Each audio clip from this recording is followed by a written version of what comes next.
Bem-vindos a mais uma live da série Caminho Seguro para a Retomada. Está conosco hoje Flávia Maia, que é Associate Manager da Falcone, empresa que é líder em consultoria e gestão no Brasil. O que a gente vai falar com a Flávia hoje? A gente vai falar de gestão transformadora nessa crise do coronavírus, com muitas dicas e ideias para você otimizar o seu negócio. Boa noite, Flávia. Muito obrigado por estar aqui conosco hoje.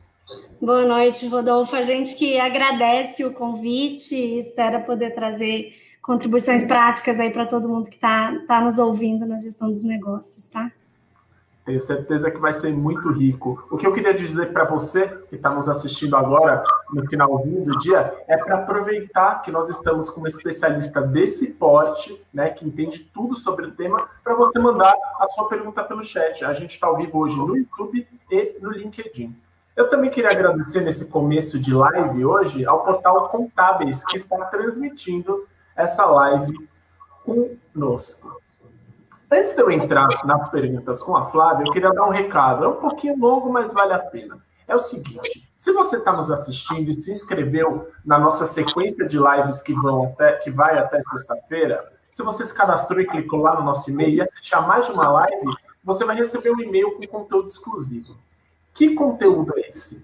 A gente tem uma edição especial da revista Comércio e Serviços, que é editada pela Ficomércio São Paulo. Essa revista mostra uma coisa que é muito importante nesse momento, o processo de digitalização dos negócios. A gente tem história de empresário que se destaca no meio digital, tem dicas para você poder aplicar no seu negócio, e também tem uma série de bullets, né, de discussões sobre como atender bem no comércio eletrônico e com segurança para o seu cliente. Então, continue assistindo às nossas lives para receber esse conteúdo especial. Sem mais delongas, eu queria entrar, Flávia, na nossa primeira pergunta. Um dos grandes problemas, talvez maior nessa pandemia, para muitas empresas, tem sido o fluxo de caixa. Que em tempos normais, a gente sabe que para a maioria das empresas no Brasil, micro, pequenas e médias, já é estreito. Na pandemia piorou mais ainda. E aí a questão que eu te pergunto é a seguinte, como lidar com essa situação que é muito complicada, não só pensando na sobrevivência, né, chegar no próximo mês, no fim da semana, mas em uma retomada? Legal, Rodolfo. Caixa, de fato, está sempre nas top preocupações dos executivos e empreendedores, e no momento de crise ganha prioridade, né? A gente fez uma pesquisa recentemente na Falcone com mais de 400 pequenas, médias empresas, e uma coisa que ficou bastante evidente é que essas empresas tinham pouco tempo de sobrevivência ou pouco tempo de caixa para sustentar, mantidas as condições atuais, né? E quanto menor a empresa, mais grave era esse cenário. Então, tinha uma síntese ali de, qual percentual dessas empresas sobreviveria mais de 90 dias mantidas as condições atuais, né, que o caixa sustentaria elas por mais de 3 meses. E o que a gente viu é que para as microempresas, uma pequena parcela sobreviveria por mais de 90 dias, a gente está falando aí de 40% delas, as pequenas e médias um pouco mais, 55% tinha fôlego, mas você vê que muita gente já ficando para trás, né, e as grandes, esse problema não tão grave, elas entram com caixas mais robustos e acesso a crédito também mais facilitado, em função de garantias e etc. Então, a 74%, então 3/4 ali das grandes companhias sobreviveriam mais de 3 meses. Então, é um super ponto de atenção que tem que estar no radar, e agora, durante a crise, eu acho que a primeira dica talvez é é que isso esteja no controle, e acho que nessa altura do campeonato todo mundo já fazendo um controle muito mais frequente desse caixa e tentando preservá-lo o máximo possível. Então, vamos entrar nessa segunda parte, que é como tentar fazer a melhor gestão do caixa, né? E aí, se a gente imagina que a variação do teu caixa tem 3 fontes de atividades que geram essas variações, e a primeira delas são as atividades operacionais, onde basicamente você vai ter ali a geração de caixa da companhia por meio do lucro que aquela companhia gera, e aí a gente depois volta para entender, bom, como é que eu posso fazer para preservar, para minimizar os impactos do lucro nesse momento. E uma segunda variável, que é a variação do capital de giro dessa empresa, tá? Então, pensando nas atividades operacionais. E ainda temos as atividades de investimento e de financiamento, a gente volta daqui a pouquinho. Então, entrando nas operacionais e pensando no lucro líquido, sempre decompondo isso, né, para entender como é que a gente pode agir em cada uma dessas alavancas de geração de valor das empresas. A primeira delas é a receita. Uma coisa que também a gente observou nas pesquisas, e quem está aí sentindo isso no dia a dia nas empresas, né, sabe, é que a maior parte das companhias sofreu quedas significativas nas suas receitas. Então, é importante entender o que eu posso fazer para tentar preservar, ser proativo no contato com os seus maiores clientes, pensar em canais de distribuição alternativos para que você possa tentar sustentar um patamar de receita. Então, como é que você trabalha esse mix dos seus canais e maximiza alguns outros? Eventualmente, repensar portfólio. Então, acho que se a pandemia muda as necessidades do seu cliente, enfim, pode ser algum ajuste nos seus produtos, você consiga ter um portfólio, né, mais adequado para atender essas necessidades, enfim, diversas formas que a gente pode pensar em como preservar a receita nesse momento, ok? E aí depois tem as linhas de baixo, né? Então, como é que a gente ajusta toda a estrutura de custos e de despesas para tentar maximizar o lucro líquido? Então, aquilo de sentar no caixa, né, que todo mundo fala, e nesse momento estabelecer processos de controle de gastos muito mais rígidos. Então, as empresas às vezes fazem, né, as suas reuniões ali para deliberar, definem uma alçada menor, falam, olha, a partir de qualquer valor acima disso, a gente passa nesse comitê para decidir o gasto, e aí ser muito criterioso, assim, que gasto que efetivamente eu preciso fazer agora e que gasto que eu posso postergar, e naquele custo fixo que já está ali contratado, enfim, bom, como é que eu posso adequar isso para o tamanho da companhia, flexibilizar turno, reduzir hora extra, enfim, toda a parte que possa te dar eficiência operacional e maximizar o lucro, ou, na verdade, minimizar os impactos da pandemia no seu lucro, que é a geração de caixa que você vai conseguir fazer nesse período. Outra coisa que consome caixa ainda associada às atividades operacionais é a variação do seu capital de giro. Então, aí olhar para as principais contas, né, de clientes, estoques e fornecedores e entender, bom, como é que está a sua carteira de recebíveis, né, o que você pode tomar de ação aqui para gerar caixa, estoques, se eu tenho estoques que tem menor giro, eventualmente faz sentido queimar para gerar caixa também nesse momento, adequar os patamares de estoque, também as projeções de saída. Então, quanto mais a empresa tem essas informações e essa gestão na mão, melhor as decisões que ela vai ter condição de tomar nesse momento, né? E na outra variável ali do capital de giro, o pagamento dos seus fornecedores. Então, se consigo alongar e negociar condições especiais também, né, descontos temporários, enfim. Então, essas alavancas da variação do capital de giro.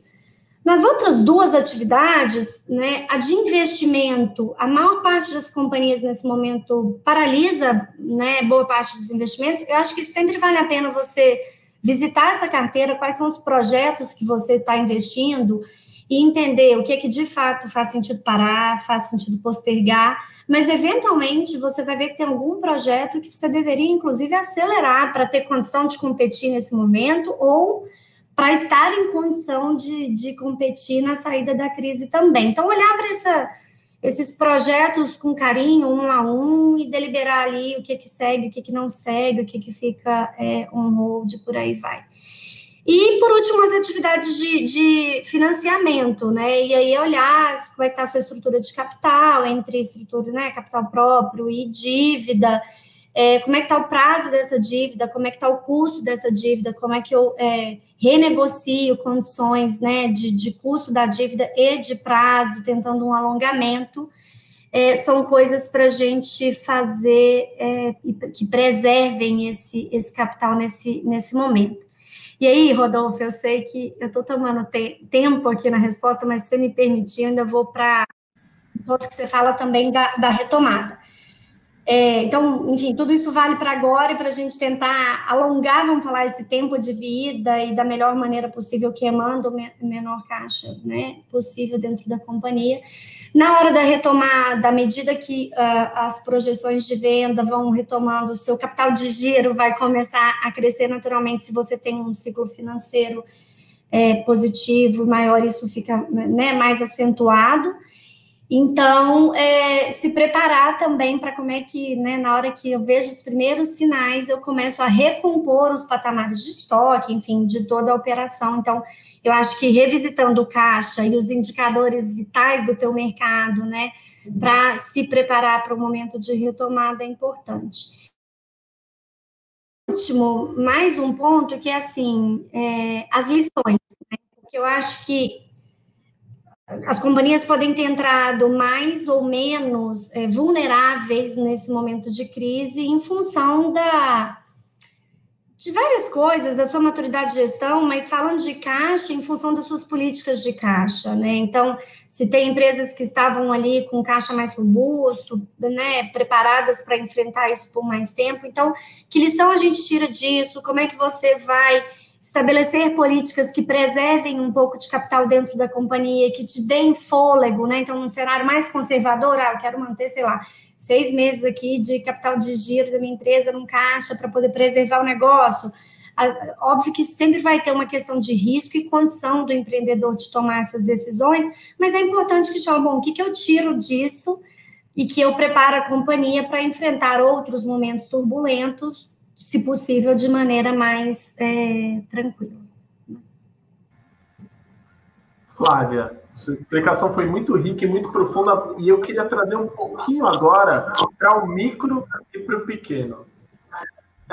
Você deu várias dicas, eu queria dizer para quem está nos assistindo, acessar o lab.fecomércio.com.br, porque são assuntos que às vezes são complexos, mas a gente tem um passo a passo para ajudar você a equilibrar fluxo de caixa, controle de despesas, estoques. A gente tem um material amplo sobre isso. Mas o que eu queria te perguntar, Flávia, depois dessa explicação completíssima, é o seguinte: você falou muito de otimizar custos e despesas, tanto para sobreviver quanto para poder ter uma boa retomada. Mas qual que é o erro que normalmente pequenos e médios costumam cometer que prejudicam a qualidade do negócio? Para onde que o empreendedor deve olhar primeiro? E é difícil ele mexa ali de uma maneira que não vai prejudicar o negócio. Dá para fazer? Eu sei que cada caso é um caso, mas no geral. E tem muito da maturidade, da qualidade das informações gerenciais que você tem também para tomar essas decisões, né?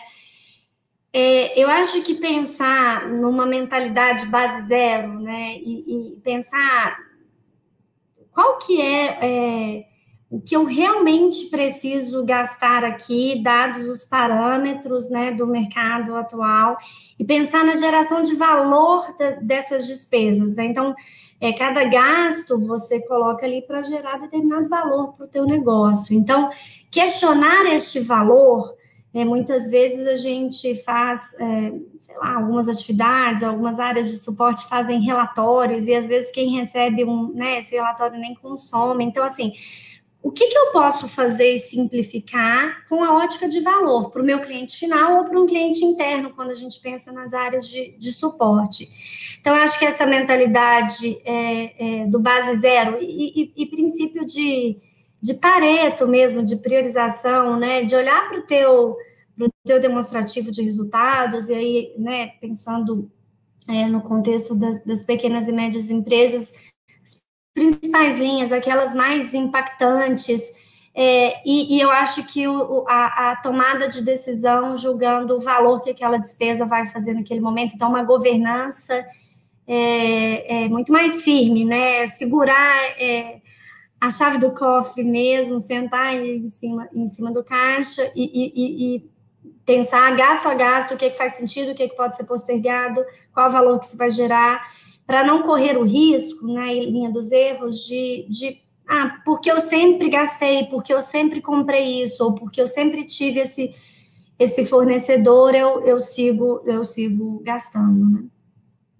Perfeito. Isso vale também, por exemplo, para um produto que eu produza, né? Agora é hora, então, de se concentrar naquilo que eu faço melhor e aquilo que não está rendendo tanto eu deixo de lado, né? A gente poderia traduzir bem simplificamente em algo do gênero.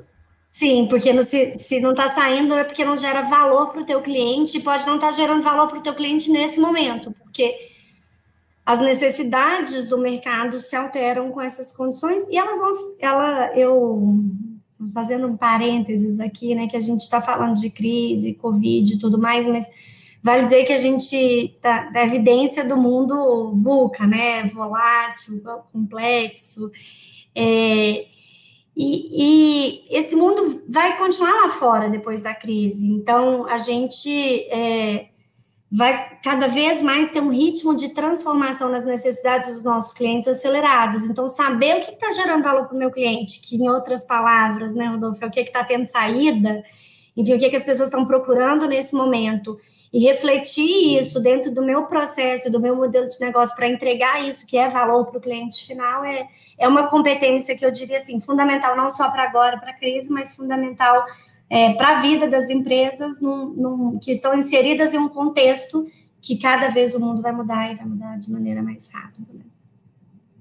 Quanto a isso, você deve ter visto, você que está nos assistindo, esse quadradinho aqui no lado direito da tela é um QR Code e justamente tem um e-book de tendências de consumo pós-pandemia. É uma parceria da FEComércio São Paulo e da RD Brasil. Então, aponta a câmera do seu celular para esse QR Code que você vai poder se aprofundar no que a gente deve esperar de tendências de consumo no pós-pandemia. E, Flávia, a gente está falando aqui muito de flexibilidade, de adaptação, de limar aquilo que não faz mais sentido. E aí, dentro desse pensamento, outro ponto que é muito importante de ser abordado é a renegociação de contratos. Como é que eu faço isso de uma maneira bem sucedida? Ao que eu devo estar atento na hora de renegociar contrato? E aí, no caso de fornecedores, tá? Eu tenho aquele fornecedor de sempre, que ele é confiável, mas talvez não seja o ideal. Mas, mesmo que ele seja bastante bom, caso a renegociação não seja boa, vale a pena procurar outro fornecedor nesse momento de pandemia? Boa pergunta, Rodolfo. Assim, eu acho que a renegociação de contratos nesse momento ela vai acontecer.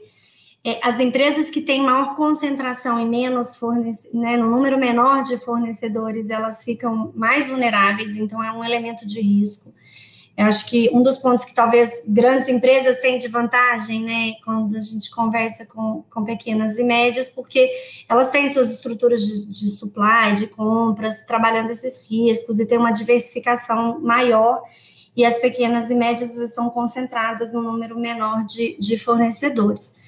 Acho que vale, mas vale também pensar em relações duradouras e talvez uma coisa aqui importante, que é o exercício de empatia, né? Eu acho que a crise trouxe uma coisa interessante, que é esse pensamento social corporativo. As empresas compreenderam que não adianta eu estar bem se a minha cadeia não está bem. Então, não adianta eu olhar para o meu fornecedor e falar assim, cara, eu vou tirar o máximo, vou tirar, né, seu sangue, porque isso não vai ser sustentável. Então, nesse momento, por exemplo, descontos temporários, eu acho que está todo mundo aberto para discutir. Da outra ponta, o seu fornecedor te olhando como cliente precisa preservar receitas, e, na medida do possível, né, tentar mapear outros fornecedores para que você sempre fique menos concentrado, minimize esses riscos, mas eu acho que um exercício de empatia para que a gente chegue em condições que são boas dos dois lados, seu fornecedor não perde cliente, você também consegue se sustentar, é um exercício importante, a crise vai passar e a gente precisa que essas relações continuem aí. E eu acho que esse é até um ponto que faz desse momento um momento favorável para pequenas e médias empresas, porque as grandes empresas também começaram a se preocupar com isso, né, cada vez mais. E também você vê várias empresas grandes super engajadas em ajudar, né, de maneira genuína seus fornecedores, porque entendem, poxa, eu dependo não só do que acontece aqui dentro da minha empresa, nesse sistema, mas eu dependo de toda uma cadeia que precisa funcionar bem. Agora, diversificar e ter outras possibilidades é importante. Uma coisa que eu queria abordar com você, inclusive, pegando esse seu gancho, quando a gente fala de propósito da empresa, de responsabilidade social, às vezes isso parece muito longe de uma empresa pequena, né? Mas ela é importante em todos os níveis de empreendimento, como você está me dizendo. Eu queria saber outras atitudes, além dessa, da empatia, fundamental, inclusive, com os fornecedores, mas outras atitudes que o pequeno e médio empresário podem ter para fortalecer os seus negócios, ao mesmo tempo que eles devolvem benefícios para a sociedade. Eu acho que a responsabilidade social corporativa não é mais uma opção ou um elemento de diferenciação das empresas, né? Eu acho que o mundo exige isso. Acho que os seus clientes olham isso e vão exigir isso. Os seus funcionários vão se sentir mais engajados, né? E com maior identificação na companhia, numa companhia que faz isso. E é fazer aquilo que está ao teu alcance, né? Para gerar essa contribuição. Então, na linha de, poxa, se eu sou pequeno, o que eu posso fazer? Muitas vezes explorar seus próprios ativos para gerar valor para a sociedade nesse momento, né? Então, a gente vê quantas empresas de educação abrindo seus conteúdos, né? A First na Falcone foi uma das empresas que dividiu o seu conhecimento, e às vezes, assim, os funcionários, a gente viu iniciativas muito bonitas nascerem de maneira voluntária do time, de querer ajudar o pequeno empresário nesse momento. Então, o seu time também pode fazer parte, né, dessa proposta e trabalhar no voluntariado e colocar o seu ativo. Poxa, uma empresa que vende conhecimento, eu posso pôr esse conhecimento a serviço nesse momento das pessoas, ele tem valor e ajuda as pessoas a superarem esse momento. Então, esse, Rodolfo, na pesquisa, essa mesma pesquisa que eu comentava contigo, a gente viu muitas coisas preocupantes, obviamente, o tempo de vida no caixa, a queda na receita, mas a gente viu algumas coisas interessantes que eu falei, é o lado bom da crise, né? Tem que ter um lado bom. E são dois fatores, e depois a gente pode falar um pouquinho mais de como que um deles é a aceleração da transformação digital das empresas, mas o segundo é esse. A gente viu, assim, 60% das empresas, quando a gente pesquisou, já tinha tomado, e de diferentes portes, tá? De todos os portes, microempresários, pequenos e médios e grandes empresas, 60% delas já tinham, naquele momento, tomado alguma ação, algumas, e aí normalmente as grandes, lançando mão de capital e caixa para promover alguma ação de apoio. Outras usando os seus ativos, mas 60% tomou uma ação. 20% ainda não tinha tomado, mas tinha planos de tomar, e só 20% que estava indiferente. Então, eu acho que essa é uma sinalização muito, muito positiva e, enfim, eu acho que E eu falei aqui que o seu cliente te exige, seu funcionário, mas o seu investidor, né? A gente está sempre vendo aí as tendências do mercado financeiro e dos investidores buscarem empresas que pratiquem a responsabilidade social corporativa de maneira estruturada, constante, enfim. Eu queria voltar um pouquinho ao início do nosso webinário. Você falou uma coisa muito interessante, que é a questão de não fazer sempre daquele jeito que eu fiz até hoje, porque pode não estar dando certo. Quando a gente expande isso e fala de modificar processos e rotinas, nem sempre é tranquilo de ser feito. Normalmente, quando a gente está numa situação mais amigável, com um mundo mais estável, é necessário um tempo de adaptação até essa engrenagem estar bem azeitada. O que está acontecendo agora é que a gente tem que trocar a roda com o carro andando. como o pessoal costuma dizer por aí. Tem pouco tempo disponível para adaptação, ou quase nenhum, o que eleva o grau de dificuldade. E aí a minha pergunta é, como é que eu faço essas mudanças necessárias para uma futura retomada dentro dessa situação de crise? Então, preciso mudar processos para depois ter uma retomada e continuar sobrevivendo e sobressaindo nesse mundo VUCA, como você sempre disse, sempre em transformação. Eu queria que você me desse um exemplo, se você poderia dar algum exemplo de como fazer isso. Legal.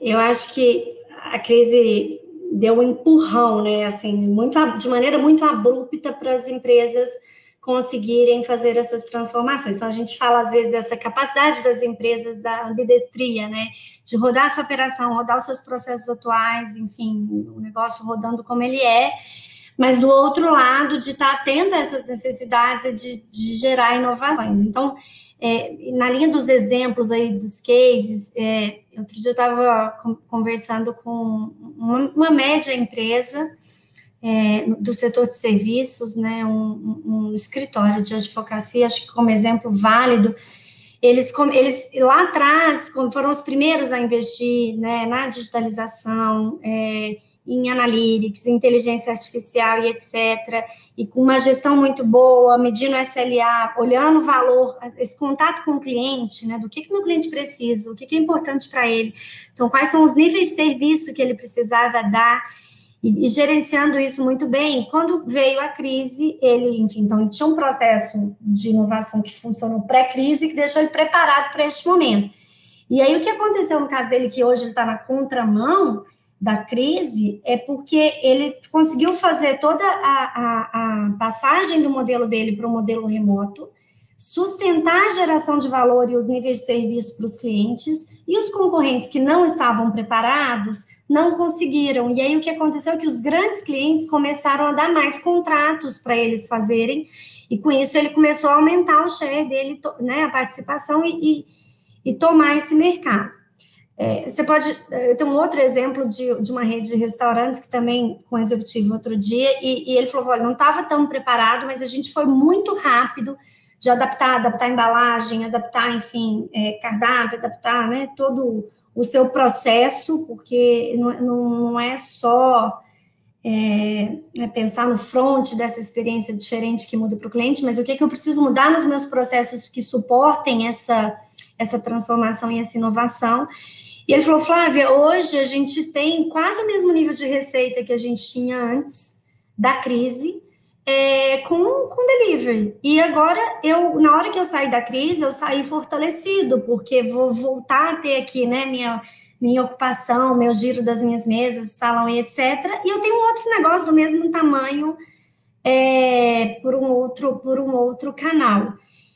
Então, eu acho que essa competência de rodar o negócio, mas de estar muito antenado com as necessidades do seu cliente, de promover as inovações, ela é uma competência cada vez mais fundamental dentro das empresas. Não é fácil, e aí, indo para o universo das pequenas e médias, muitas vezes, se não está com os processos, como você falou, o carro andando, né, Rodolfo, bem estruturado, o que acontece é que tem muita anomalia, assim, né? Então, às vezes, os executivos e a alta liderança estão vivendo apagando incêndio. Então, assim, a primeira coisa é arrumar a casa, ter uma operação que consiga, né, funcionar bem, sem tanto incêndio, cada um jogando ali no seu papel, né, sem a alta liderança ter que aterrissar para resolver cada problema operacional. Para que aí você também consiga, enfim, ter espaço, né, a direção da companhia ter espaço para dirigir a companhia, para olhar para fora, para ver tendências, para priorizar inovações, não dá para fazer tudo. Muitas empresas a gente vê que tem várias ideias bacanas, todas no papel, então como é que eu aplico, né, uma metodologia ágil e consigo... Primeiro, testar essas ideias sem gastar muito dinheiro, criar, né, o que a gente fala do mínimo produto viável. Então, testo pequeno para saber, poxa, tem mercado, ouço o cliente, ouço o feedback, e aí eu inovo e vou para mercado, de fato, dando escala para aquela transformação. Então, começar pequeno, né, e rápido, testar gastando pouco. Então, enfim, mas a gente sabe que é super difícil, e quanto menos estruturado tiver a companhia, e mais ainda apagando incêndios e nesse contexto, menor a possibilidade de que ela consiga praticar essa ambidestria e rodar a operação e, ao mesmo tempo, ter processos de transformação, né? Flávio, tem uma pergunta aqui do CJ Sucatas, Roberto, que está nos assistindo. Ele pergunta uma coisa sobre a Falconi. Ele diz o seguinte: a Falconi já criou um plano de retomada pós-pandemia? Ou ela acredita que a forma de trabalho que ela adotou na pandemia será seu novo modo de atendimento? Como é que está a Falconi nessa situação? Ótima pergunta. A gente acha que, assim como vários dos nossos clientes, está descobrindo que dá para ser muito produtivo nesse formato. A gente tem planos, assim, de retomar o contato com o cliente, né? A gente, em 14 anos de casa, a gente vive mais na casa dos clientes do que na nossa casa, na nossa empresa. E essa interação, principalmente para um serviço que é muito mão na massa, e que faz junto, e que cria conexões, e que promove debates, e etc., a gente entende que é uma interação importante, né, e tem uma intenção, né, de voltar isso. Só não acho que ele volta da maneira que era, ou da intensidade que era, porque a gente descobriu que muitas coisas dá para fazer à distância, e talvez de jeito até melhor, mais produtivo. Eu tenho experimentado, né, no modelo de negócio da MIDI, que é um modelo híbrido, e muitas empresas às vezes nos pedem, mas eu queria fazer, vamos 100% remoto. E outro dia eu entrei numa reunião, e a gente sempre acha, poxa, para criar essa conexão com o cliente, né, preciso estar lá. E aí eu assisti uma reunião que o consultor líder estava super familiarizado, sem nunca ter pisado, porque foi o caso de um projeto que a gente já começou no meio da pandemia, sem nunca ter pisado no cliente, ele com cada diretor ali, com um discurso afinado, você via assim, que já tinha ali uma relação de confiança no modelo remoto. Fizemos uma design sprint outro dia, remotamente, né, que normalmente a gente acha, poxa, tem que ser na sala, com os post-its, com a possibilidade da gente priorizar junto. Foi tão mais organizado do que se a gente estivesse numa sala, óbvio que usando ferramentas, e tem várias ferramentas, muitas grátis, assim, né, gratuitas para serem usadas, que facilitam essa interação. Então, assim, eu acho que muito do que a gente tem vivido nesses meses durante a pandemia vai permanecer, mas um pouco do que a gente tinha no passado, acho que volta. E a gente falou de aceleração, a pandemia acelerou vários processos, e aí colocou o planejamento de várias empresas de cabeça para baixo, como a gente conversou agora há pouco. Colocou de cabeça para baixo o planejamento de grandes empresas, que são muito melhores estruturadas. Quando a gente fala de pequeno e médio, normalmente a estrutura não é tão robusta, e o cenário, como você acabou de dizer, fica mais desafiador ainda.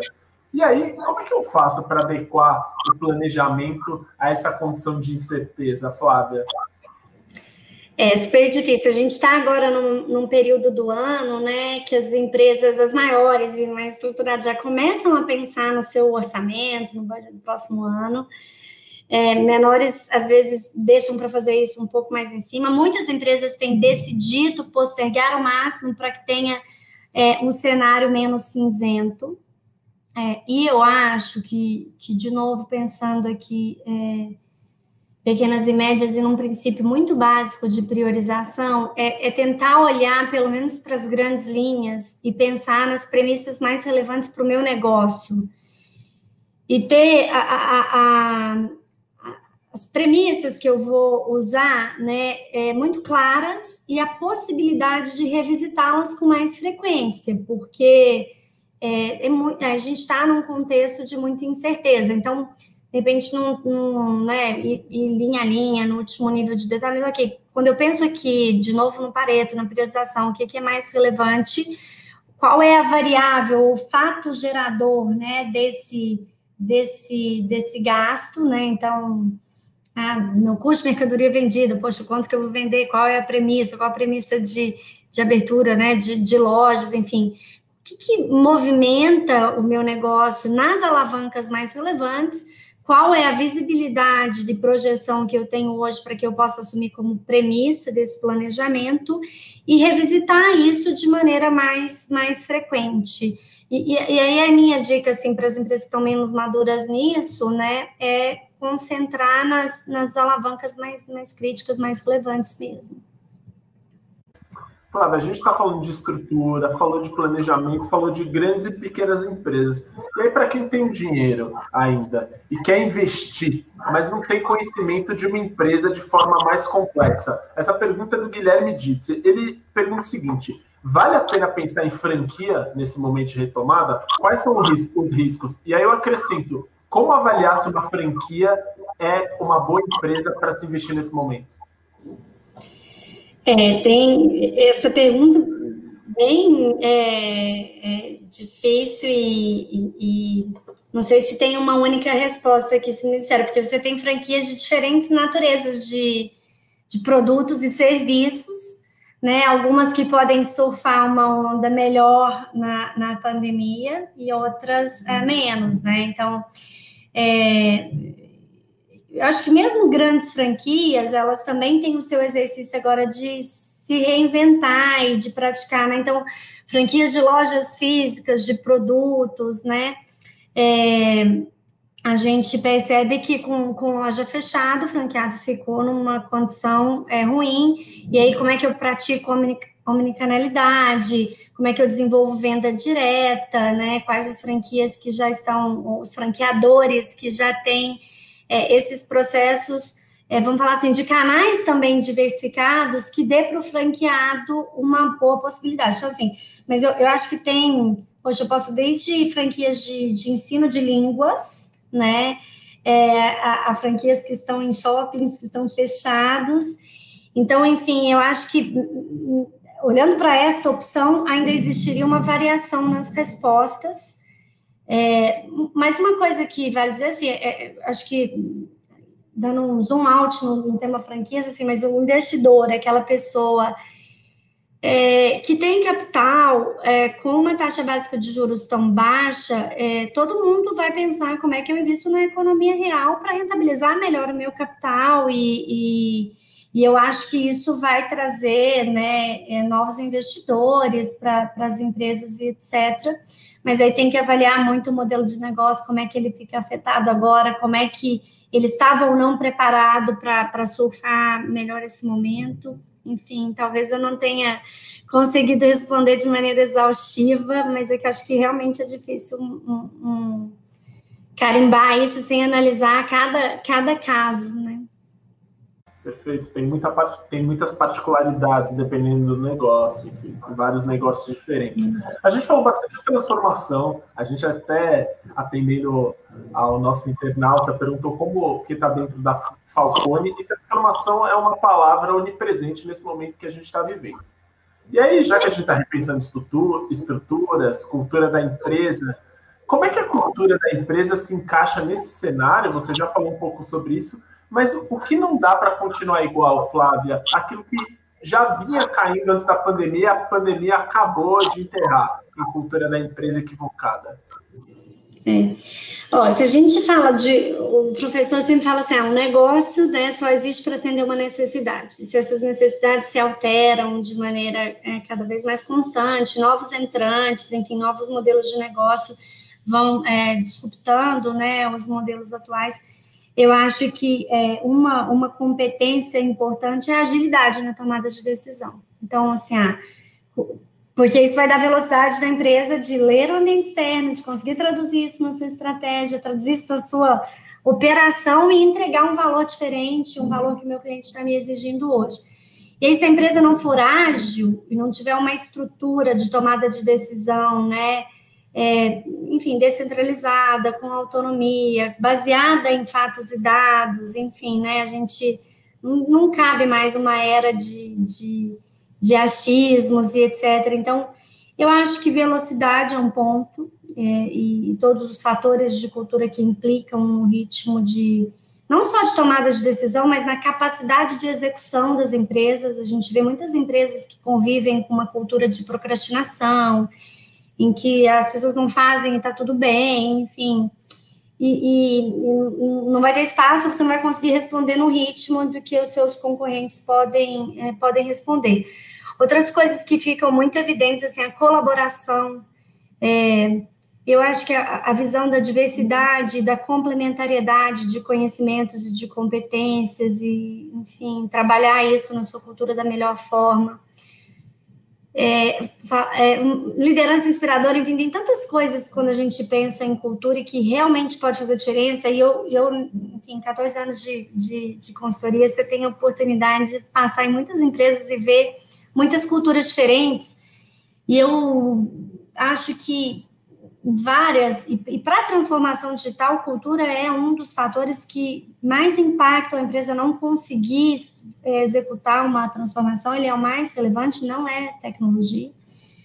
E eu vi várias empresas de muito sucesso que eu falo, gente, o que faz diferença aqui, de fato, é a cultura, né? De autonomia das pessoas com responsabilidade. Então, a gente sempre fala autoridade e responsabilidade. Você tem autoridade nos meios e responsabilidade nos fins. Então, preciso medir os resultados, dar autonomia, cobrar execução e disciplina para gerar agilidade, descentralizar a decisão, usar fatos e dados, uma liderança que esteja também, né, a serviço mesmo do seu time e facilitando os caminhos. O Jack Welch tem um vídeo que eu adoro, assim, que ele fala, você é o... Ele brinca que é o Chief Cleaner Officer, você tem que sair limpando, tirando os obstáculos para o seu time andar. Então, eu acho que uma liderança que também se coloca desta forma, enfim, isso faz toda a diferença no ritmo e na capacidade da companhia de crescer e de responder aos desafios que o contexto nos impõe.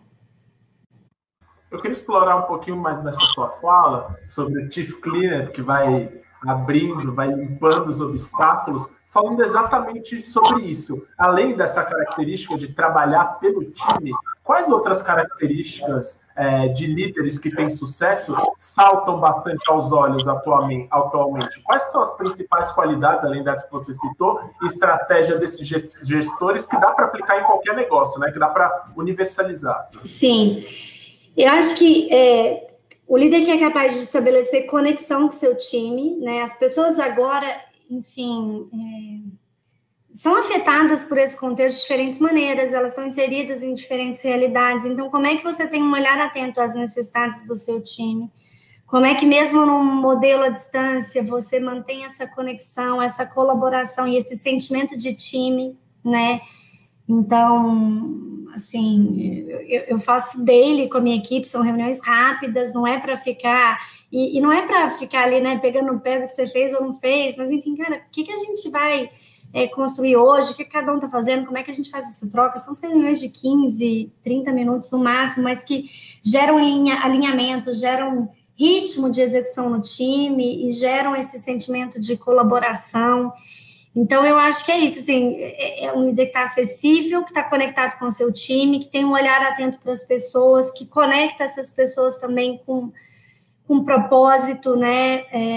Enfim, acho que são dicas práticas, assim, para, né, todo mundo pode aí estabelecer um ritual com a sua equipe para, às vezes, estabelecer conversas individuais de tempos em tempos, obviamente que depende aí da quantidade de pessoas que você tem reportando diretamente a você, mas, poxa, como é que eu garanto feedback, desenvolvimento, e que eu escuto o que essa pessoa está passando, e como é que ela está sentindo, enfim, que isso vai garantindo também que a gente está agindo e tem produtividade no time, ou se não tem, entende por quê, e como é que eu posso ajudar a viabilizar isso, né?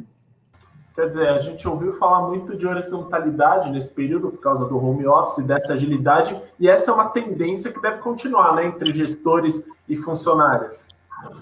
Sim. Agora, deixa eu fazer uma associação em duas perguntas que você fez, que é interessante, porque tem empresas que às vezes vão no extremo de falar, olha, 100% remoto, e aí você trouxe a questão de cultura, né? E a gente tem, enfim, tido muitos debates associando esses dois pontos. Quanto que a interação e essa presença em um mesmo ambiente ajudam a fortalecer esses elementos de cultura e como que a gente pode manter isso vivo mesmo num ambiente remoto. Então, é importante estar atento. Acho que tem muita coisa que veio para ficar, e se a gente puder preservar o melhor do que veio para ficar, né, do tempo que a gente ganhou, da produtividade que a gente ganhou, mas tomando cuidado para preservar coisas que eram importantes naquele ambiente, como uma cultura forte, é super importante, e aí encontrar um meio termo, né?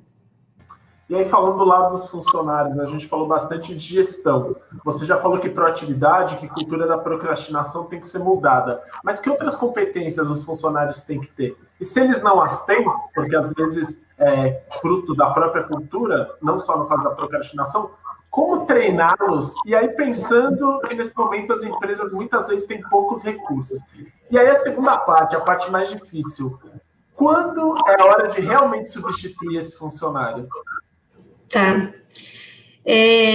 Bom, todo mundo está falando que a pandemia aumentou a produtividade em vários setores, e isso é legal, mas para saber isso é importante medir a produtividade, né? E eu acho que tem pessoas que se adaptam melhor ao modelo, ou que até talvez tenham uma estrutura familiar que permite se adaptar melhor ao modelo, né? E outras que nem tanto, que a pessoa está tendo que se desdobrar em muitas ali. Então, eu acho que para o funcionário estabelecer, nesse momento, rotinas, tem técnicas, né? O pessoal fala da técnica do Pomodoro, como é que eu garanto uma concentração por um tempo, e enfim, para que eu consiga garantir essa produtividade, essa colaboração e essa capacidade de comunicação. Acho que mente aberta, porque assim, poxa, não dá mais para falar não para algumas tendências, né? Então, preciso me conectar, preciso usar ferramentas digitais para me comunicar com as pessoas, preciso usar lá as diversas ferramentas, e muitas gratuitas, para fazer gestão de plano de ação no Kanban, e a gente vê, né, as coisas movimentando e praticando essa gestão do time. Então, eu acho que a pessoa também está aberta para interagir nesse novo formato, é super importante, tentar se organizar para ter disciplina e ter concentração e ter produtividade. E quando você fala de quando que está na hora de trocar, eu acho que a gente sempre fala, né, que bater meta com o time e fazendo certo. Então, e o líder está ali para tentar desenvolver aquela pessoa que não está executando. Mas se por muito tempo aquela pessoa não entrega resultado, e além disso ela não é aderente, né, à cultura da empresa, então aquela pessoa que nem entrega e nem reage, assim, sabe, não executa as ações, procrastina, não entrega um resultado e não traz ali uma proposição, né, de contramedidas e uma postura de correr atrás e etc. Eu acho que daí tem esse momento da liderança de, obviamente que depois do feedback tentar desenvolver, de fazer a substituição, mas eu acho que os funcionários têm que ter bem atento a isso, né? Como é que eu consigo continuar entregando o meu valor para a companhia, e o que é que eu preciso me adaptar, o que é que eu preciso aprender. Você comentava de poucos recursos para se desenvolver, né, Rodolfo? Mas eu acho que hoje a gente tem tanta coisa para se desenvolver, que tem baixíssimo custo, né? Que assim, conteúdo legal disponível, então a gente não tem desculpa, né? E mesmo em competências essenciais, né? A First tem um modelo super interessante, onde a gente estudou as 10 competências, né, determinantes, elencadas pelo Fórum Econômico Mundial, elencadas ali como aquelas que vão ser determinantes para o alto desempenho do profissional do futuro. Então, a gente está falando de colaboração, negociação, comunicação, resiliência. E mesmo nessas competências de soft skills, existem técnicas e modelos que podem te fazer desenvolver. Então, eu acho que é ter essa clareza, fazer seu plano de desenvolvimento e ter também esse compromisso, e a gente fala de sentimento de dono, né? Esse compromisso com a empresa, porque se você não tiver e não entregar valor, aí a decisão da companhia de também buscar uma alternativa, né? O Roberto, do CJ Sucatas, está nos assistindo, ele já fez uma pergunta e ele pergunta uma outra coisa. Ele disse o seguinte: Rodolfo, demitiu uma coisa. A dúvida maior é como promover esse funcionário sem o dia a dia presente na empresa. Uma boa colocação. Via home office é mais difícil promover? Eu acho que, de novo, a gente fala, Roberto, né? Obrigada pela participação, Roberto. A gente costuma dizer que quem não mede não gerencia. E eu acho que isso vale para os dois mundos, né? Para o mundo online, remoto, e para o mundo físico. Talvez a companhia tenha mais dificuldade, Roberto, em função da maturidade de gestão, enfim, né? Como é que eu tenho essas métricas de desempenho das pessoas, as métricas de produtividade, como é que eu consigo ter essa visibilidade, ou, além de medir resultado, que acompanhamento eu faço desse processo? Então, é um líder que está em contato com a sua equipe no dia a dia, acompanha as atividades e etc. Eu acho que essa maturidade de gestão do que você consegue medir, do resultado que aquela pessoa gera e de como que você consegue efetivamente acompanhar o processo daquela pessoa no dia a dia, que você pode ter condição de fazer isso tanto em ambiente à distância ou fisicamente. Talvez, se você não tem um modelo de gestão bem colocado, talvez seja mais fácil no mundo físico, porque está ali o olho, né, e a constatação. E aí tem que tomar cuidado, porque muitas vezes a gente também, às vezes, promove por esforço e não por mérito, né? Porque uma coisa eu tô vendo a pessoa lá, poxa, ela se dedica, ela chega cedo, poxa, mas outra coisa esse esforço está sendo traduzido em resultado para a companhia, ela é eficiente naquilo que ela faz, e isso, medir resultado, independente do mundo físico ou do mundo virtual, não é uma coisa que só acompanhamento do processo vai fazer diferença. Então, pode ser que, se você não tem isso estabelecido, seja difícil medir a distância e promover a distância e reconhecer o mérito à distância, mas existem formas de você estruturar isso para ter mais visibilidade e fazer promoções que sejam meritocráticas, né? Eu acho que o crescimento na carreira é uma possibilidade muito bacana, né, dentro das companhias para os funcionários, e como exemplo para todos os pares, quando ela é feita com critérios, com visibilidade de, poxa, essa pessoa foi promovida, realmente ela entregava resultado, ela era aderente à cultura da empresa, enfim, ela, né, executava as ações, ela, né, estava aqui. Então, isso tudo passa uma mensagem positiva, não só para a pessoa que está sendo promovida, quando tem critério e tem fatos e dados por trás dessas decisões de promoção, passa uma mensagem positiva também para todo o resto da companhia, como tipo, também posso chegar lá, né?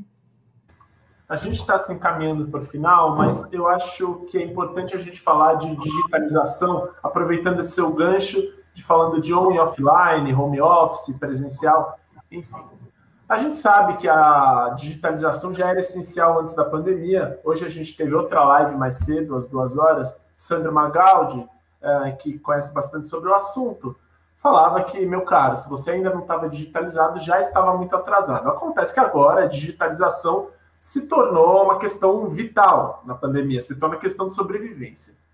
E aí, a minha pergunta para você, Flávia, para quem está fazendo essa passagem, ou acabou de fazer, ou decidiu expandir, porque percebeu que esse é um canal percebeu que esse é o canal mais viável no momento, o e-commerce demanda uma gestão muito diferente do negócio físico. Qual que é o principal erro de quem está começando no digital ou pretende fazer essa passagem? Eu acho que sim, tem especificidades ali, né, na gestão de um canal de vendas digital. Primeiro porque começa com uma outra jornada para o seu cliente, né, de decisão. E na linha dos principais erros, Rodolfo, eu acho que é achar que eu só preciso me preocupar com o front, né, dessa experiência. Então, me plugo no marketplace, vou aderir a alguma ferramenta de mercado para poder ter também esse canal de e-commerce disponível, e esquece de estruturar bem dentro de casa como é que você vai adequar os seus processos, né? Então, é sempre pensar gestão, tecnologia e pessoas. Acho que o grande erro é imaginar que é um problema só de tecnologia, e não é. os seus processos têm que ser adaptados, como é que a sua distribuição vai ser afetada, como é que o seu processo de, enfim, de gestão de estoque, de distribuição, de entrega, os seus processos de suporte, como é que eles são também afetados com isso. E aí, para fazer isso bem pensado, porque fazer só o front, né, e não estruturar bem isso dentro de casa e não capacitar as pessoas para operarem esses novos processos, pode ser um tiro no pé, porque às vezes você vai frustrar e queimar a tua marca ali, né, o seu cliente não tem, enfim, uma boa experiência na compra, uma boa experiência na entrega, dentro de uma janela de prazo combinada. Então, isso tudo tem que estar muito redondo e atentar para isso também, né, para não pensar só na plataforma, mas no que vai sustentar esses processos por trás da plataforma.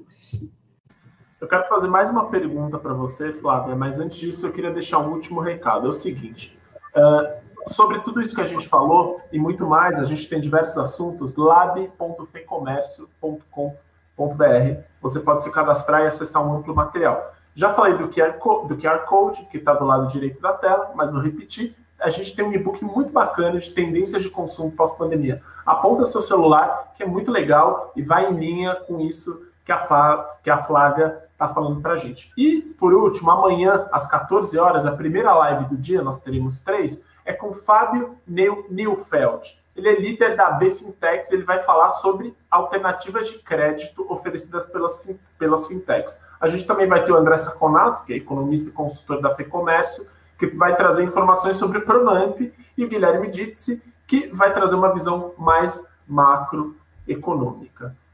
Para a gente finalizar, Flávia, eu queria falar sobre inovação. Então, a gente falou de digitalização, inovação, é claro, está muito ancorada à tecnologia, mas inovação não é só tecnologia.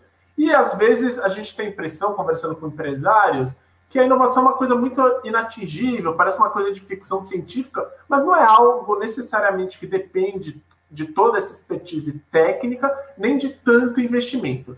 Então, a minha pergunta para a gente finalizar essa conversa muito rica é: para onde eu devo olhar como empreendedor? O que eu devo pesquisar para tirar meu negócio da caixa, que é uma expressão tão usada? Acho que primeiro olhar para o seu cliente, né? Para o teu potencial cliente. Então, estabelecer o mercado-alvo e entender bem essas necessidades.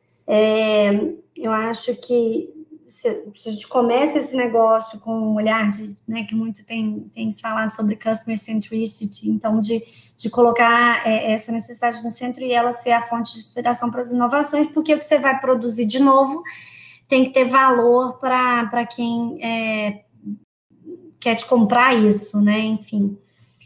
E para tirar da caixa, que é o mais difícil, eu acho que estabelecer, a gente acabou falando um pouquinho antes, né, esse processo de inovação também. Então, como é que eu matriculo essas ideias? Como é que eu faço uma etapa de pesquisa, onde eu vou pesquisar a exaustão, né, uma possibilidade de uma ideia, porque no início, às vezes, é só um tema, assim, não tem muito claro, poxa, como é que mas eu acho que faz sentido algum desenvolvimento por aqui.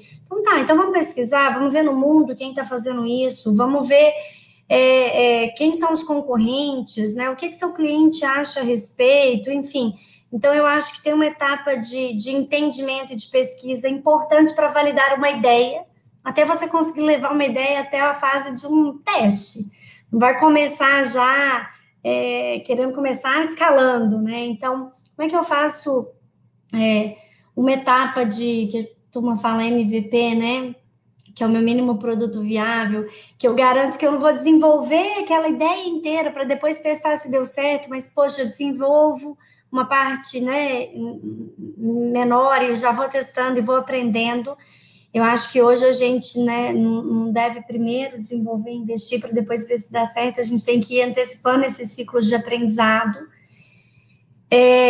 E depois ter um gate final e falar, poxa, não, olha, o MVP deu certo, quais as métricas que eu estava acompanhando durante aquele teste, então meu cliente gostou, eu fiz no custo que eu esperava, enfim, aí sim você prepara para escalar. Então, pensar um processo de lab, né, que garanta ritmo nessa inovação e principalmente o filtro dessas ideias, porque nem todas realmente têm que ir para frente. E aí é melhor que você descubra logo aquelas que não têm que ir para frente e aprendendo rápido e barato, né? Que é o que essa mentalidade super importante das startups traz para a gente, de olha, começa pequeno, testa, aprende, adapta, e de repente aquela primeira ideia, ela vai ao longo dessa jornada de inovação, ela vai se transformar, e ela vai se transformar com inputs do mercado, com inputs do meu cliente, com inputs de pesquisa, lá na frente eu posso ter uma outra coisa, tem que ser uma coisa que faz sentido para aquilo que a gente deveria começar olhando, que é